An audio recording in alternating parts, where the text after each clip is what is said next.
Hello and welcome my dear student. आपका स्वागत है इस कोचिंग सेंटर में। तो इस वीडियो के माध्यम से हम देखने वाले हैं विज्ञान के महत्वपूर्ण प्रश्नों को। तो इस वीडियो में हम देखेंगे कि जो है एक मेरे पास में कॉपी है, उस कॉपी से देखेंगे कि उस बच्चे ने क्या क्या गलती की है, क्या क्या उसमें नंबर के हिसाब से कटते हैं।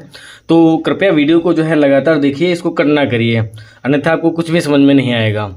ठीक है, यदि कोई बच्चा इस चैनल पे नया है तो प्लीज़ इसको सब्सक्राइब कीजिए। तो आइए देखते हैं जो इम्पोर्टेंट जो क्वेश्चन है उस क्वेश्चन में देखते हैं। सबसे पहला क्वेश्चन हमारा जो है वो साबुन तथा अपमार्जक में अंतर है।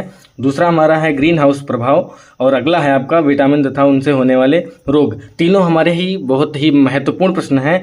तो आइए हम देखने वाले हैं इन प्रश्नों को, इस बच्चे ने कैसे क्या किया है। तो हमारे पास में एक कॉपी है, सुरभि नाम के बच्चे ने लिखी है। तो उसने जो क्वेश्चन जो लिखे हैं उन क्वेश्चन को देखते हैं कैसे उसने किया है। तो उसने सबसे पहला जो क्वेश्चन, जैसा कि अभी हमने आपको बताया था कि साबुन तथा अपमार्जक में अंतर, तो साबुन और अपमार्जक में अंतर जो लिखा है इसने क्या लिखा है देखते हैं। साबुन और अपमार्जक में कई अंतर होते हैं। ये अंतर रासायनिक संरचना, स्रोत और उपयोग के आधार पर होते हैं। ये अंतर निम्नलिखित इस प्रकार हैं। क्या है अंतर देखेंगे। तो इसमें जो है लिखा है साबुन अपमार्जक में अंतर। अब देखो, इस बच्चे ने 2 बार हेडिंग डाली है। 2 बार हेडिंग डालने की आपको आवश्यकता नहीं है, आप 1 बार हेडिंग डालेंगे उससे काम चल जाएगा। तो आगे देखिए लिखा है उच्चतर मोनोकार्बोक्सिलिक अम्लों के सोडियम या पोटेशियम लवण साबुन कहलाते हैं। आप साबुन की परिभाषा यहाँ से देख सकते हैं, लिखा है बच्चे ने उच्चतर मोनोकार्बोक्सिलिक अम्लों के सोडियम या पोटेशियम लवण साबुन कहलाते हैं, जबकि उच्चतर एल्फोनिक अम्लों के सोडियम लवणों को अपमार्जक कहा जाता है। साबुन दुर्बल अम्ल व प्रबल क्षार के लवण होते हैं, जबकि अपमार्जक जो होते हैं प्रबल अम्ल व प्रबल क्षार के लवण होते हैं। आपको पता होना चाहिए जो साबुन बनाई जाती है उसमें दुर्बल अम्ल होते हैं और प्रबल क्षार को जब मिलाया जाता है तब हमको साबुन मिलती है, जबकि जो अपमार्जक होते हैं उसमें प्रबल अम्ल होता है और प्रबल क्षार होते हैं। इनके जो मिलाने से लवण प्राप्त होते हैं वो अपमार्जक कहलाते हैं। तो साबुन का जलीय विलयन प्रायः क्षारीय होता है, जबकि अपमार्जक का जलीय विलयन उदासीन होता है। अब देखिए यहाँ पे प्रबल अम्ल है, यहाँ पे जैसे लिखा है इस बच्चे ने, तो इसको जरा एक बार देखते हैं क्या लिखा है। साबुन का जलीय विलयन क्षारीय हो जाता है। अब क्षारीय विलयन कैसे हो जाता है? क्षारीय विलयन ऐसे हो जाता है क्योंकि यहाँ पे है दुर्बल अम्ल है और प्रबल क्षार है। अब यहाँ पे अम्ल जो है वो दुर्बल है, लेकिन क्षार जो है वो उसकी मात्रा प्रबल है। तो अब अम्ल और क्षार की जब अभिक्रिया होगी आपस में तो लवण बनेगा, लेकिन हमारा ये जो लवण बनेगा वो हमारा क्षारीय लवण बनेगा। तो इसलिए हम इसका विलयन जो हो जाएगा वो भी हमारा क्षारीय हो जाएगा, जबकि हमारा जो अपमार्जक होता है इस अपमार्जक में प्रबल अम्ल होता है और प्रबल क्षार, अतः प्रबल अम्ल और प्रबल क्षार आपस में मिलकर के उदासीन हो जाते हैं।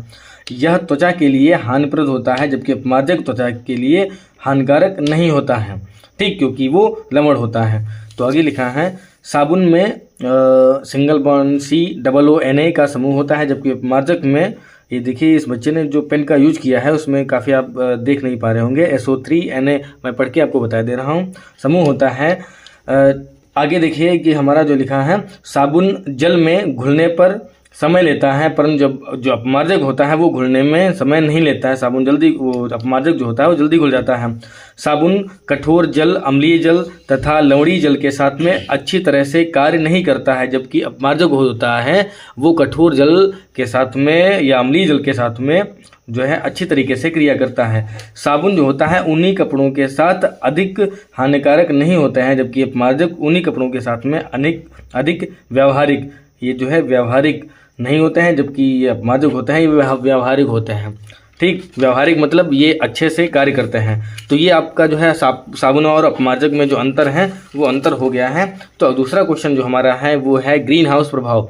अब ग्रीन हाउस प्रभाव क्या होता है? ग्रीन हाउस जो प्रभाव होता है वो लिखा है कि CO2 की बढ़ती सांद्रता। अब आपको सांद्र और तनु में अंतर पता होना चाहिए। सांद्र और तनु क्या होता है? सांद्र मतलब होता है गाढ़ा और तनु मतलब होता है हल्का। यदि हमारे पास में कोई विलयन है और उस विलयन में यदि हमारे पास वो गाढ़ा विलयन है, उसमें यदि हम पानी की मात्रा मिला दें और पतला कर दें उसको, तो हमारा तनु विलयन प्राप्त होता है। तो वही है CO2 की बढ़ती सांद्रता ग्रीन हाउस प्रभाव डालती है, यानी कि CO2 जो है, CO2 कार्बन डाइऑक्साइड गैस जो है ये ज़्यादा गाढ़ी मात्रा में, ज़्यादा मात्रा में हो रही है, जो ग्रीन हाउस प्रभाव डालती है। आमतौर पर जब CO2 की सांद्रता सामान्य हो तब पृथ्वी का तापमान तथा ऊर्जा का संतुलन बनाए रखने के लिए ऊष्मा पृथ्वी से परावर्तित हो जाती है। इसमें देखेंगे, इसमें लिखा है CO2 यानी कि जो कार्बन डाइऑक्साइड गैस है, इसको सामान्य बनाए रखने के लिए, इसका संतुलन प्रकृति का संतुलन बनाए रखने के लिए इसका सामान्य होना बहुत ही आवश्यक होता है। परंतु जब कभी इसकी CO2 की मात्रा ज़्यादा बढ़ जाती है, ठीक, तो पृथ्वी पर ऊष्मा की मात्रा में भी वृद्धि हो जाती है। ठीक, आगे लिखा है, परंतु CO2 की अधिक सांद्रता पृथ्वी से लौटने वाली ऊष्मा को परावर्तित होने से रोक देती है। जो पृथ्वी पे जो ऊष्मा आती है सूर्य से, उसको क्या कर देती है, ये रोक देती है। CO2 गैस वापस नहीं जाने देती है। इससे पृथ्वी के तापमान में वृद्धि होने लगती है। यानी कि जो सूर्य से जो ऊष्मा आती है, वो उस ऊष्मा को ये CO2 वापस वायुमंडल में जाने नहीं देती है और पृथ्वी पर ही रोक लेती है, जिसकी वजह से क्या हो जाती है, गर्मी में वृद्धि हो जाती है, तापमान में वृद्धि हो जाती है और गर्मी लगने लगती है। इसको ग्रीन हाउस प्रभाव कहा जाता है। ठीक है, इसके अलावा कुछ ऊष्मा पर्यावरण में उपस्थित पानी की भाप से भी रुकती है। और बाकी जो है, जैसे आपको पता है कि पृथ्वी के काफ़ी भाग में जो है जल की मात्रा है और जल वाष्पित हो जाता है, तो वो भी ऊष्मा को बाहर जाने से रोक लेता है। लगभग 100 वर्ष पहले CO2 की पर्यावरण में सांद्रता लगभग में 100 ppm, इसको ppm जो मापने का तरीका होता है वो है, मापने का जो है मात्रक है वो ये है। परंतु जब अब बढ़ करके यही जो है 350 ppm हो गया है। आगे देखते हैं क्या लिखा है, तक पहुंच गई है। आज के करीब 40 वर्ष बाद यह सांद्रता 450 ppm तक पहुंच जाने की संभावनाएं हैं। इससे पृथ्वी के ऊष्मायन में वृद्धि हो सकती है, यानी कि पृथ्वी पर ऊष्मा की मात्रा बढ़ जाएगी। पृथ्वी के ऊष्मायन प्रभाव ध्रुवों पर सबसे अधिक होगा। यानी कि जो पृथ्वी में 2 ध्रुव पाए जाते हैं, आपको पता होगा पृथ्वी के अंदर 2 ध्रुव कौन कौन से पाए जाते हैं, एक उत्तरी ध्रुव पाया जाता है, दूसरा दक्षिणी ध्रुव पाया जाता है। ये ध्रुव उनको बोला जाता है जहाँ से हमारी पृथ्वी घूमती है। ठीक है, तो ये जो हमारी पृथ्वी पर जो ऊष्मा बढ़ेगी, वो ऊष्मा हमारे ध्रुवों पर उनका प्रभाव उस ऊष्मा का ज़्यादा पड़ेगा। ठीक, पृथ्वी के ऊष्मायन प्रभाव ध्रुवों पर सबसे अधिक होगा। इससे बर्फ पिघलने लगेगी। एक अनुमान के अनुसार सन 2050 तक पृथ्वी का तापमान 50 डिग्री सेंटीग्रेड तक बढ़ सकता है, जिससे समुद्र के निकटवर्ती जो क्षेत्र होंगे, शंघाई, सैन फ्रांसिस्को आदि शहर प्रभावित होंगे। यानी कि जो समुद्र के किनारे रहने वाले जो है निकटवर्ती जो क्षेत्र होंगे, वो हमारे, देखिए जैसे भी ऊपर लिखा है कि जो बर्फ़ है वो पहाड़ों ध्रुवों की पिघल जाएगी, तो पिघलने के बाद में वो सागरों में पहुंचेगी और सागरों के जो किनारे निकटवर्ती जो क्षेत्र हैं वो डूब जाएंगे, उनसे वो प्रभावित हो जाएंगे। ठीक, और जबकि इसका कुप्रभाव एक और ये भी होगा कि उत्तरी अमेरिका जो है वो सूखा क्षेत्र बन जाएगा, सूखा और गर्म क्षेत्र बन सकता है। विश्व भर का मौसम बदल जाएगा। भारत में मानसून के समाप्त होने की संभावना है। विश्व भर में अनाज के उत्पादन पर भी प्रभाव पड़ता रहेगा। बढ़ते ताप से पादप तथा जीव जंतुओं की जीवन क्रियाएं भी प्रभावित होंगी। तो यहाँ तक कि आपने जो है देखा है ग्रीन हाउस प्रभाव में इतना लिखना, यदि आपका लॉन्ग में आंसर आता है तो लॉन्ग में इतना लिखना आपके लिए आवश्यक हो जाता है। तो आइए इसी के साथ में देखते हैं हम अगला क्वेश्चन जो हमारा था। अगला क्वेश्चन हमारा दिया था विटामिन तथा उनसे होने वाले रोग। ये क्वेश्चन आपने देखा होगा, सबसे पहले पेज पे हमने आपको दिखाया था विटामिन तथा उनसे होने वाले रोग।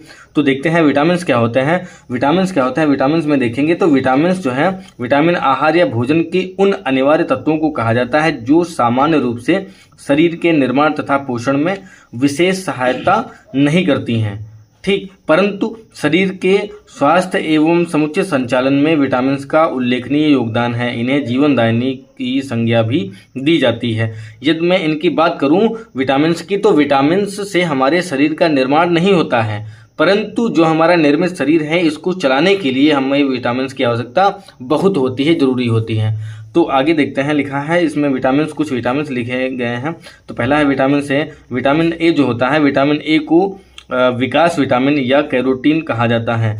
जो विटामिन ए है इसका दूसरा नाम जो है कैरोटीन भी कहा जा सकता है। यह बच्चों की वृद्धि के लिए बहुत ही आवश्यक होता है। या बच्चों की वृद्धि के लिए विटामिन ए कौन सा आवश्यक होता है, विटामिन ए। इसके स्रोत कौन कौन से होते हैं, गाजर होता है, टमाटर, पपीता, संतरा, कद्दू और पालक ये होते हैं, ये विटामिन ए के स्रोत होते हैं। और इसकी कमी से होने वाली जो रोग हैं वो रतौंधी हो जाता है, रतौंधी रोग हो जाता है। इसमें जो है क्या होता है कि अंधेरे में हल्का सा जो अंधेरा होता है उस अंधेरे में व्यक्ति को दिखाई नहीं देता है। अगला है विटामिन बी। विटामिन बी जो होता है अनेक रूपों में पाया जाता है। विटामिन बी का रासायनिक नाम जो है थायमिन भी होता है। यह जल में घुलनशील महत्वपूर्ण विटामिन होता है। हमारे पास में जो विटामिन होते हैं वो दो प्रकार के होते हैं, कुछ होते हैं जल में घुलनशील और कुछ होते हैं वसा में घुलनशील। ठीक, तो इसमें देखें ये क्या लिखा है, विटामिन बी जो है वो हमारा किस में लिखा है, जल में घुलनशील विटामिन होता है। इसके जो स्रोत होते हैं वो होता है अनाज होता है, दूध होता है, लोबिया होती है, अंडा होता है, हरे चने और जौ होते हैं, ये हमारे विटामिन बी के स्रोत होते हैं। ठीक, तो विटामिन बी जो होता है इसकी कमी से होने वाले जो रोग हो जाते हैं वो बेरी नामक रोग हो जाता है। इसकी कमी से होने वाला रोग जो है वो बेरी हो जाता है। अगला हम विटामिन देखते हैं तो विटामिन सी जो है यह जल में घुलनशील विटामिन बहुत ही महत्वपूर्ण होता है और इसकी कमी से स्कर्वी जो है रोग हो जाता है। इसकी कमी से स्कर्वी रोग हो जाता है, इसे स्कर्विक एसिड भी कहा जाता है। विटामिन सी का दूसरा नाम है वो स्कर्विक एसिड भी हो जाता है। तो इसका जो स्रोत है वो आंवला है, नींबू है, संतरा है, अमरूद होता है हम, ठीक, और नारंगी। ये इतने जो है विटामिन सी के जो है बहुत ही महत्वपूर्ण स्रोत होते हैं और इसकी कमी से अभी हमने आपको बताया था कि इसकी कमी से जो स्कर्वी रोग है वो हो जाता है। तो अगला है विटामिन डी। विटामिन डी जो है वसा में घुलनशील विटामिन होता है। जैसे अभी हमने बताया था कि ए डी ई के ये जो विटामिन होते हैं ये हमारे जो है वसा में घुलनशील होते हैं विटामिन, और बी और सी ये जो होते हैं हमारे जल में घुलनशील होते हैं, ये हमारे जल में घुलनशील विटामिन होते हैं। तो आगे देखते हैं, देखिए कि हमारा विटामिन डी जो होता है, विटामिन डी हमारा जो है वसा में घुलनशील है, जैसे कि हमने अभी आपको यहाँ पे बताया था। तो डी हमारा वसा में घुलनशील विटामिन बहुत ही महत्वपूर्ण होता है। शरीर की शारीरिक वृद्धि और विकास में इस विटामिन का बहुत ही महत्वपूर्ण योगदान होता है। जो हमारा शरीर है उसकी वृद्धि के लिए इसका होना बहुत ही जरूरी होता है। और इसके स्रोत कौन से होते हैं, जो अंडे में जो जर्दी पाई जाती है वो होती है मछली का तेल होता है, सूर्य का प्रकाश विटामिन डी के बहुत ही महत्वपूर्ण स्रोत होते हैं। तो अगली इसकी कमी से जो होने वाला रोग होता है, विटामिन डी की कमी से होने वाला जो रोग होता है इस बच्चे ने यहाँ पे नहीं लिखा है, जिसकी वजह से इसका नंबर यहाँ पे कट जाएगा। ठीक, अगला विटामिन है हमारा विटामिन ई। यह वसा में घुलनशील विटामिन है। यह महिलाओं तथा बालिकाओं के लिए अत्यंत महत्वपूर्ण होता है। इसके स्रोत जो होते हैं गाजर होता है, अंकुरित अनाज, चावल, गेहूँ होते हैं। इसकी कमी से होने वाला विटामिन बीमारी, इसकी कमी से होने वाला जो रोग हो जाता है वो महिलाओं में बांझपन नाम का जो रोग हो जाता है।